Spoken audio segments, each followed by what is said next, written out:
Hello friends, स्वागत है आपका मेरे यूट्यूब चैनल हिंदी कानूनी जानकारी में। आज हम बात करेंगे भारतीय संविधान के अनुच्छेद 217 के बारे में। यदि आप भारतीय संविधान से रिलेटेड पिछला वीडियो देखना चाहते हैं तो आप यहां पर क्लिक करें। यहां से आपको भारतीय संविधान का पिछला वीडियो मिल जाएगा। हम बात करते हैं भारतीय संविधान के अनुच्छेद 217 के बारे में। ये कहता है उच्च न्यायालयों के न्यायाधीश की नियुक्ति और उनके पद की शर्तें, यानी कि हाई कोर्ट के जो न्यायाधीश होंगे उनकी पद की नियुक्ति किस प्रकार से की जाएगी और उसके पद की शर्तें कौन कौन सी होंगी, इसके संबंध में यहाँ पर हम पढ़ रहे हैं। तो किस प्रकार से नियुक्ति होगी इसको हम पढ़ लेते हैं कि अनुच्छेद 124 का में निर्दिष्ट राष्ट्रीय न्यायिक नियुक्ति आयोग, यानी कि न्यायाधीशों की नियुक्ति के लिए एक आयोग तैयार किया जाएगा। वो जो है भारतीय संविधान के अनुच्छेद 124 का में बता दिया गया है कि उसका अध्यक्ष कौन होगा, सदस्य कौन होगा, प्रधानमंत्री वगैरह ये सदस्य होंगे उसके। इसके अलावा जो है भारत का जो मुख्य न्यायमूर्ति है उसको जो है अध्यक्ष माना गया है। इस प्रकार से जो है एक नियुक्ति आयोग बनाया गया। कौन सा नियुक्ति आयोग है ये नियुक्ति आयोग जो है न्यायाधीशों की नियुक्ति के लिए है। इसमें लिखा है अनुच्छेद 124 का में निर्दिष्ट राष्ट्रीय न्यायिक नियुक्ति आयोग की सिफारिश पर राष्ट्रपति अपने हस्ताक्षर और पदमुद्रा सहित अधिपत्र द्वारा उच्च न्यायालय के प्रत्येक न्यायाधीश की नियुक्ति करेगा। यहाँ पर बात उच्च न्यायालय के न्यायाधीश की हो रही है। तो उच्च न्यायालय के न्यायाधीश की नियुक्ति जो है 124 का के अंतर्गत जो भी उसमें सदस्य और अध्यक्ष हैं वो सभी जो है निर्णय लेंगे कि किस व्यक्ति को उच्च न्यायालय का न्यायाधीश बनाना नियुक्त करेगा, है ना। और यह न्यायाधीश अपर या कार्यकारी न्यायाधीश की दशा में अनुच्छेद 224 में उपबंधित रूप से पद धारण करेगा। यानी कि यदि अपर या फिर कार्यकारी न्यायाधीश बनाना है तो अनुच्छेद 224 के उपबंधों के अधीन होगा। और यदि किसी अन्य दशा में है तो इसमें लिखा है और यदि किसी अन्य दशा में है तब तक पद धारण करेगा जब तक वह 62 वर्ष की आयु को पूर्ण नहीं कर लेता है। यानी कि उच्च न्यायालय का जो न्यायाधीश होगा वो 62 वर्ष की आयु तक अपने पद को धारण कर सकता है। अब मान लेते हैं कि यदि वो अपने पद को धारण नहीं करना चाहता तो क्या करे। तो ऐसे समय में यहाँ पर लिख दिया परंतु कोई न्यायाधीश राष्ट्रपति को संबोधित अपने हस्ताक्षर सहित लेख द्वारा अपना पद त्याग सकता है। कौन? जो उच्च न्यायालय का न्यायाधीश है वो राष्ट्रपति को एक पत्र लिख करके, त्याग पत्र लिख करके अपने पद से हट सकता है। पॉइंट नंबर ख, किसी न्यायाधीश को उच्चतम न्यायालय के न्यायाधीश से हटाए जाने के लिए अनुच्छेद 124 के खंड 4 में उपबंधित रीति से उसके पद से राष्ट्रपति द्वारा हटाया जा सकेगा। यानी कि किसी न्यायाधीश को हटाया जाना है तो उच्चतम न्यायालय के जो न्यायाधीश होते हैं उनको हटाए जाने की जो प्रक्रिया होती है वो अनुच्छेद 124 में दी गई है। उसी अनुच्छेद के अंतर्गत जो है उच्च न्यायालय के न्यायाधीश को भी वैसे ही हटाया जा सकेगा जैसे कि उच्चतम न्यायालय के न्यायाधीश को हटाया जा सकता है। यानी कि सुप्रीम कोर्ट के न्यायाधीश को जिस प्रकार से हटाते हैं ना, वैसे ही हाई कोर्ट के न्यायाधीश को हटाया जा सकता है, अन्य रीति से नहीं हटाया जा सकता। और जो रीति है वो 124 में दे दी गई है। पॉइंट नंबर ग, किसी न्यायाधीश का पद राष्ट्रपति द्वारा उसे उच्चतम न्यायालय के न्यायाधीश नियुक्त किए जाने पर या राष्ट्रपति द्वारा भारत के किसी राज्य क्षेत्र में किसी अन्य उच्च न्यायालयों के अंतरित किए जाने पर रिक्त मान लिया जाएगा। क्या मतलब हुआ इसका?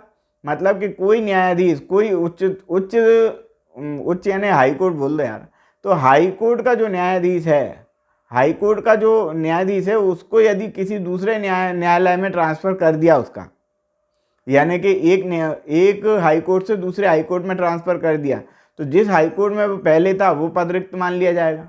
या सुप्रीम कोर्ट में ट्रांसफ़र कर दिया तो सुप्रीम कोर्ट पे पहुंचने के बाद ये हाई कोर्ट का पद रिक्त मान लिया जाएगा, ये भी है। पॉइंट नंबर 2 कि कोई व्यक्ति किसी उच्च न्यायालय के न्यायाधीश के रूप में नियुक्त किए जाने के लिए तभी अर्हित होगा जब वह भारत का नागरिक हो। यानी कि कोई व्यक्ति जिसे उच्च न्यायालय का यानी कि हाई कोर्ट का न्यायाधीश बनाया जाना है तो सबसे पहली शर्त तो ये है कि वह भारत का नागरिक होना चाहिए। दूसरी शर्त यह है कि भारत के राज्य क्षेत्र में कम से कम 10 वर्ष तक न्यायिक पद धारण कर चुका हो। यानी कि न्यायिक पद धारण कर चुका हो, यानी कि कहीं पर भी वो न्यायाधीश रह चुका हो, छोटे न्यायालय का न्यायाधीश रह चुका हो तो भी चलेगा, है ना, लेकिन कम से कम 10 साल तक वो न्यायाधीश के पद को धारण कर चुका हो या न्यायिक पद कोई सा भी धारण कर चुका हो। एक तो ये हो गया। या एक और पॉइंट है क्या कि किसी उच्च न्यायालय का ऐसे 2 या 2 से अधिक न्यायालयों का लगातार कम से कम 10 वर्ष तक अधिवक्ता रहा हो। यानी कि हाई कोर्ट का वकील हो और हाई कोर्ट का वकील रहते रहते उसको 10 साल हो गए हों तो भी चल जाएगी बात कि या तो हाई कोर्ट के मतलब 10 साल तक का वकील रह चुका हो, हाई कोर्ट का वकील 10 साल तक रह चुका हो, या कोई न्यायिक पद धारण कर चुका हो। ये 2 कंडीशनें हैं, तब किसी व्यक्ति को उच्च न्यायालय का यानी कि हाई कोर्ट का जो है जज बनाया जा सकता है, यह कहें कि न्यायाधीश बनाया जा सकता है। ये 2 शर्तें, उन दोनों शर्तों में से एक शर्त पूरी होनी चाहिए। अब एक स्पष्टीकरण और देख लेते हैं कि मान लेते हैं कि कोई व्यक्ति उच्च न्यायालय का अधिवक्ता है यानी कि हाई कोर्ट का वकील है। अब हाई कोर्ट का वकील रहने के साथ साथ मान लेते हैं कि कुछ समय उसने न्यायिक कार्य भी कर दिया है, मतलब न्यायिक कार्य में भी रहा है, न्यायिक पद पर भी रहा है, तब ऐसे समय में टोटल 10 साल तक की गिनती में ये मान लिया जाएगा कि वो 10 साल तक अधिवक्ता के रूप में कार्य किया उच्च न्यायालय के अधिवक्ता के रूप में। इसी प्रकार से मान लेते हैं कि कोई न्यायिक पद पर पहले से रहा हो और फिर बाद में उन्होंने जो है उच्च न्यायालय के अधिवक्ता के रूप में कार्य कर लिया हो, तब ऐसे समय में 10 साल तक यदि उसने कर लिया है तो ये मान लिया जाएगा। इसी का स्पष्टीकरण यहाँ पे बता दिया गया है। क्या बता दिया गया है? इसमें लिखा है कि इस खंड के प्रयोजन के लिए यानी कि न्यायिक पद धारण करता हो 10 साल या अधिवक्ता रहा हो 10 साल हाई कोर्ट का, तो इस खंड को के प्रयोजन के लिए भारत के राज्य क्षेत्र में न्यायिक पद धारण करने की अवधि की संगणना, यानी कि जो उसकी अवधि है 10 साल की, उसकी जो गणना कैसे करेंगे, तो अवधि की संगणना करने में यह अवधि भी सम्मिलित की जाएगी। कौन सी? जिसके दौरान कोई व्यक्ति न्यायिक पद धारण करने के पश्चात किसी उच्च न्यायालय का अधिवक्ता रहा हो। मान लेते हैं कि कोई व्यक्ति जो है न्यायिक पद धारण किया उसने 4-5 साल और फिर बाद में उसने न्यायिक पद छोड़ दिया और फिर उच्च न्यायालय का जो है अधिवक्ता बन गया, तो भी वो 10 साल की गिनती कर लेंगे यदि पूरे 10 साल हो जाए तो।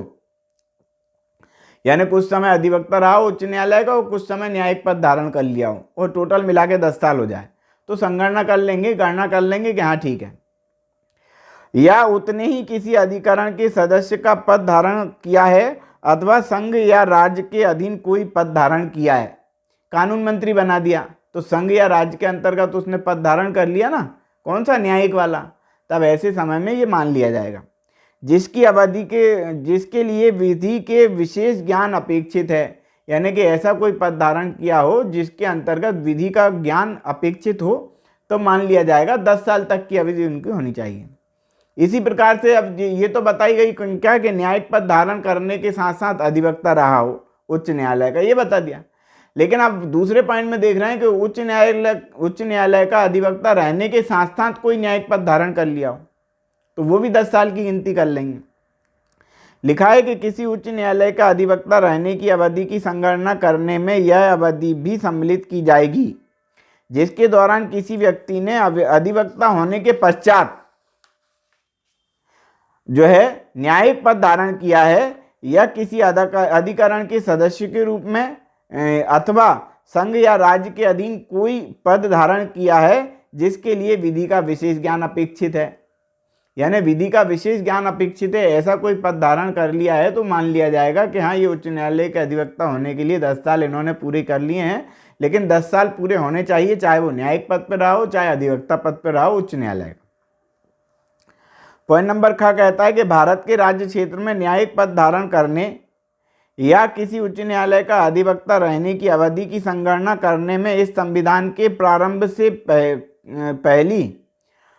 पहले की वह अवधि सम्मिलित की जाएगी जिसके दौरान किसी व्यक्ति ने यथास्थिति ऐसे क्षेत्र में जो 15 अगस्त 1943 से पहले भारत शासन अधिनियम 1935 में परिभाषित भारत में समाविष्ट था न्यायिक पद धारण किया है या वह ऐसे किसी कार्य क्षेत्र में किसी उच्च न्यायालय का अधिवक्ता रहा है। यानी कि 1947 के पहले की स्थिति बता दी कि यदि कोई ये जो संविधान बना था उससे पहले की स्थिति है तो वो यहाँ पर स्पष्ट कर दी गई कि यदि ऐसा है भारत शासन अधिनियम 1935 के अंतर्गत भी फिर ये मान लिया जाएगा कि यदि कोई ऐसा किया है, पद धारण किया है, तो 10 साल की गिनती उस हिसाब से भी कर ली जाएगी। पॉइंट नंबर 3 कहता है कि यदि उच्च न्यायालय के किसी न्यायाधीश की आयु के बारे में कोई प्रश्न उठता है तो उस प्रश्न का विनिश्चय भारत के मुख्य न्यायमूर्ति से परामर्श करने के पश्चात राष्ट्रपति द्वारा किया जाएगा और राष्ट्रपति का विनिश्चय अंतिम होगा। यानी आयु की संगणना के मामले में यदि कोई बात आती है, कोई प्रश्न उठता है, तो उसका निर्धारण कौन करेगा? राष्ट्रपति करेगा। और भारत के जो मुख्य न्यायमूर्ति हैं उनके परामर्श के अधीन ऐसा कार्य राष्ट्रपति के द्वारा किया जाएगा। तो आज की वीडियो में हमने अध्ययन किया भारतीय संविधान के अनुच्छेद 217 के बारे में। यदि आप भारतीय संविधान से रिलेटेड अगला वीडियो देखना चाहते हैं तो आप यहाँ पर क्लिक करें। यहाँ से आपको भारतीय संविधान का अगला वीडियो भी मिलेगा। CRPC, IPC और भारतीय संविधान के संपूर्ण वीडियो भी यहीं से आपको मिल जाएंगे। तो आज की वीडियो में इतना ही। वीडियो यदि आपको पसंद आया है तो वीडियो को लाइक करें, शेयर करें, कमेंट्स करें। और यदि आपने हमारे चैनल को अभी तक सब्सक्राइब नहीं किया है तो चैनल को सब्सक्राइब कर लें, बेल आइकॉन प्रेस कर दें ताकि अगली वीडियो का नोटिफिकेशन आपको मिल सके। ये वीडियो देखने के लिए बहुत बहुत धन्यवाद।